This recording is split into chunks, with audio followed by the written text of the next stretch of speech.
ആരെ വന്നോക്കി? എന്താണോ ഇപ്പോഴാണോ വരുന്നത്? ശിഷ്യം വന്നത് അറിഞ്ഞില്ലേ? ഞാൻ അല്പ ലേറ്റായി. വരുമെന്ന് പറഞ്ഞിരുന്നു, പക്ഷെ ഇത്ര പെട്ടെന്ന് എത്തുമെന്ന് അറിഞ്ഞില്ല. ഇനി നമുക്ക് വന്ന കാര്യങ്ങളിലേക്ക് കടക്കാം. ജനനായകന്റെ ദ ഫസ്റ്റ് റോർ എന്ന് പറയുന്ന സാധനം ഇപ്പോൾ ഇറങ്ങിയിട്ട് ഏകദേശം ഞാൻ കുറച്ച് ലേറ്റായി പോയി. ഇതിപ്പോ കുറെ പ്രാവശ്യമായല്ലോ പറയുന്നു. കൊറേ പ്രാവശ്യം ഒന്നും പറഞ്ഞില്ല, 2 പ്രാവശ്യമല്ലേ പറഞ്ഞോളൂ. ഒരു പ്രാവശ്യം പറഞ്ഞാൽ മതി. താത്വികമായ ഒരു അവലോകനമാണ് ഞാൻ ഉദ്ദേശിക്കുന്നത്. എന്നാ പിന്നെ നോക്കല്ലേ കുഞ്ഞാപ്പൂ. എൻ നെഞ്ചിൽ കുടിയിരിക്കൂ, എൻ നെഞ്ചിൽ കുടിയിരിക്കൂ. ഇയാൾ എന്തായി കാണിക്കുന്നത്? 10-12 തവണ ഇയാൾ തന്നെ പല വേദികളിൽ പറഞ്ഞിട്ടുള്ള ഡയലോഗ് അല്ലേ ഇത്? എൻ നെഞ്ചിൽ കുടിയിരിക്കൂ, എൻ നെഞ്ചിൽ കുടിയിരിക്കൂ. കേട്ട് കേട്ട് ഞാൻ മടുത്തു. ഇതൊന്നും ഇന്ന് മനസ്സിലാവൂല, നാളെ മനസ്സിലാവുള്ളൂ. എന്നാലും നമ്മൾ മണ്ടത്തരം ചെയ്യാൻ പാടില്ലല്ലോ.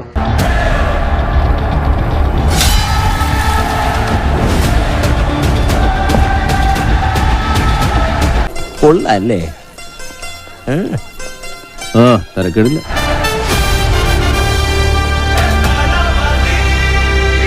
എന്നാണ് നിനക്ക് മനസ്സിലായില്ല? ഇല്ല, മനസ്സിലായില്ലെന്ന്.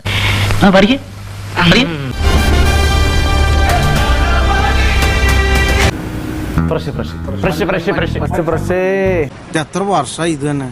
ഈ ദളപതി എന്ന വരിയൊക്കെ ഒഴിവാക്കി ഒരൈറ്റം ചെയ്തൂടെ?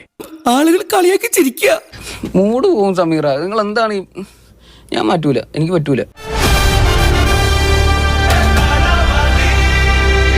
ഇട പറയുന്ന നിനക്കില്ലേലും കേൾക്കുന്ന എനിക്കില്ലടാ ഒരു ചളുപ്പ്. അതൊന്നും ഇവിടെ ആർക്കും പിടികിട്ടത്തില്ല, പക്ഷെ നിങ്ങക്ക് പിടികിട്ടില്ലേ? കലക്കം കേൾക്കുമ്പോ തന്നെ ഞാൻ ചാർജ് ആണ്.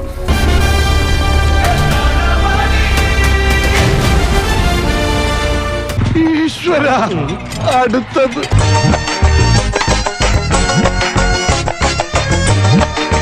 ഇതെന്താണ്? ഇദ്ദേഹത്തിന് പറ്റൂലേ? ഇതൊന്നും ഇല്ലാതെ പറ്റൂല. ഇത് എപ്പോ തുടങ്ങിയതാ? മുരുകദാസ് തുടങ്ങി വെച്ച സാധനം അത്.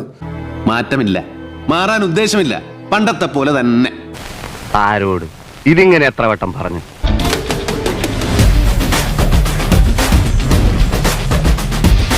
ഇത് എവിടെ ഇരിക്കും? ഇത് കുറച്ചുകൂടെ കൊള്ളാം. എങ്ങനെയുണ്ട്? കലക്കിയിട്ടുണ്ട്, നല്ല രസമുണ്ട് കേൾക്കാൻ.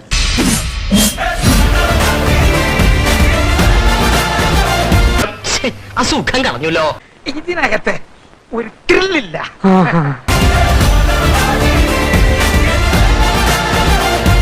കണ്ടിടത്തോളം എങ്ങനെയുണ്ട്? കണ്ണു തള്ളിയോ? എനിക്കിഷ്ടായി, അവർക്കിഷ്ടാവോ എന്തോ. ഞാൻ ഇറ്റ്സ് ഓക്കെ അല്ലെങ്കിലോ?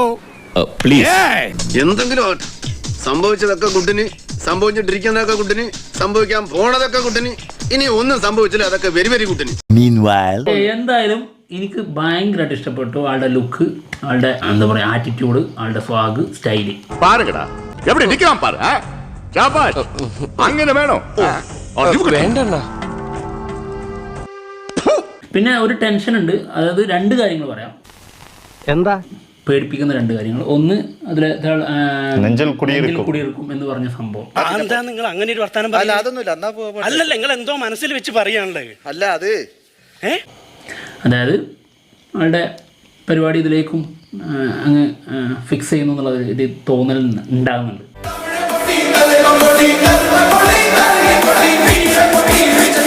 പിന്നുള്ളത് മറ്റൊന്ന് എന്താണെന്ന് വെച്ച് കഴിഞ്ഞാൽ, അതായത് ഭഗവന്ത് കേസരിയുടെ റീമേക്ക് എന്നുള്ള സംഭവം ഉണ്ടല്ലോ. അപ്പോൾ ആ ഒരു സംഭവം ഒരു ടീമിന് വേണ്ടിയിട്ട് തന്നെയാണ് ഈ ഒരു പോലീസ് കുറച്ച് പരിപാടികൾ ചെയ്യുന്നത്. അങ്ങനെ കഥകൾ എന്താ ആർക്കാ പാടി നടക്കാൻ വയ്യാത്തേ? കാര്യം എന്തെങ്കിലും ഉണ്ടെങ്കിലല്ലേ ഗുണമുള്ളൂ. വെറുതെ കിടന്ന് ഉരുളാദാശനെ. ആശാന്റെ കംപ്ലീറ്റ് ബയോഡാറ്റ ഞങ്ങൾക്ക് കിട്ടിക്കഴിഞ്ഞു. കിട്ടിയല്ലേ? ജനനായകൻ ഭഗവത് കേസരിയുടെ ഒരു പ്രോപ്പർ റീമേക്ക് ഒന്നും അല്ല എന്ന് വെച്ച് അതുമായിട്ട് ഒരു ബന്ധം ഇല്ലാതെ ഇല്ല. അതായത് ഒരു വിഷയം ഇருக்கு ആനാ ഇല്ല. ഭഗവത് കേസരി സിനിമയിലെ 15 മുതൽ 20% വരെയുള്ള ഭാഗങ്ങൾ ജനനായകൻ അതേപോലെ എടുത്തു വെച്ചിട്ടുണ്ട്. എനിക്ക് മറ്റു മാർഗമില്ല. അത്രയും വേണോ? വേണം, കുറച്ച് കടുപ്പത്തിരിക്കട്ടെ.